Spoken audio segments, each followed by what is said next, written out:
এই মুহূৰ্তত দিবলৈ এটা বিগ ব্ৰেকিং নিউজ। কলঙৰ বাঢ়নি পানীয়ে উটুৱাই নিলে নগৰ পুৰণি গুদামৰ আউনীআটী আইথান আৰু কলংপাৰ হালুৱা গাঁও সংযোগী এখন কাঠৰ দলং। কলং উটি অহা জাবৰ আৰু মেটেকাৰ হেঁচাত দলংখন আজি ভাগি যায়। পূৰ্বৰ পৰাই দুৰ্বল আছিল দলংখন। ভাগ্যক্ৰমে সেই সময়ত দলংখনত কোনো লোক নাছিল বাবে কোনো দুৰ্ঘটনা নঘটিল। আমি পুনৰ জনাইছো, কলঙৰ বাঢ়নি পানীয়ে উটুৱাই নিলে নগৰ পুৰণি গুদামৰ আউনীআটী আইথান আৰু কলংপাৰ হালুৱা গাঁও সংযোগী এখন কাঠৰ দলং। যাব নোৱাৰে। কিহৰ কাৰণে ভাঙিছে দলং? এই পেনাই হেঁচা মাৰি ধৰিছে, পানীটো বেছি হৈছে। হয়, পানীৰ কাৰণে। দলংখন ক'ৰ পৰা ক'লৈ সংযোগ হৈছিল? এইখন এই ৰাষ্ট্ৰীয় ঘাইপথলৈ গৈছেগৈ।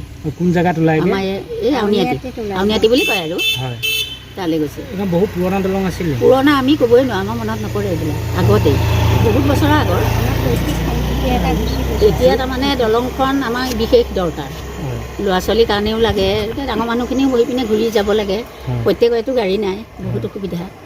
সেইকাৰণে তাৰমানে দলংখন হ'লে ভাল হয় আৰু। এতিয়া মানে কলংখন বিশেষকৈ চাফা নোহোৱাৰ কাৰণে মেটেকাৰ ফলতে এইটো হৈছে। সম্ভৱ সেইটো কাৰণে হৈছে, কিন্তু ভাগাটো বহুত দিনৰ পৰা ভাগি আছে। আজি একেবাৰে সৰ্বনাশ, একেবাৰে চেচ হৈ মানে অহা যোৱা আপোনালোকে কৰি থাকিব পাৰি যেনে তেনে ধৰি পেলাই। এতিয়া নোৱাৰা হৈ গ'ল, সাকু বান্ধি দিছিলে। এতিয়া নোৱাৰা হৈ এতিয়া নোৱাৰি আৰু, একেবাৰে নোৱাৰি আৰু। এতিয়া কলংপাৰ হালুৱা গাঁও বুলি কয়। এই দলংখন যে ভাঙিলে, দলংখনে ক'ৰ পৰা ক'লৈ সংযোগ হৈছে? ৰাষ্ট্ৰীয় ঘাইপথলৈ গৈছে। ৰাষ্ট্ৰীয় কলংপাৰ হালুৱা গাঁৱৰ পৰা ৰাষ্ট্ৰীয় ঘাইপথলৈ গৈছে আউনীআটী হৈ। আউনীআটী হয়। কেনেকৈ ভাঙিলে এখন? মেটেকা বেছি আহিছে যে, হয়, সেইকাৰণে ভাল। আজি ৰাতিপুৱা 6টামান বাজিত ভাগিছে। হয়। আৰু আমাৰ এতিয়া ল'ৰা ছোৱালীৰ কাৰণে বৰ দিগদাৰ এটা হ'ব কি, স্কুলীয়া ল'ৰা ছোৱালীবিলাক বহুত দূৰ ঘূৰি যাবগৈ লাগিব। কাৰোবাৰ গাড়ী আছে, কাৰোবাৰ নাইতো খোজকাঢ়ি যোৱা। হয়, পূৰ্বতেও দলংখন ভাঙিয়ে আছিল। পূৰ্বতে কম ভাগিছিলে, মানুহকেইটা যেনে তেনে অহা যোৱা কৰি যাব পাৰি। হয়, কিন্তু এতিয়া তাকো নোৱাৰা হ'ল।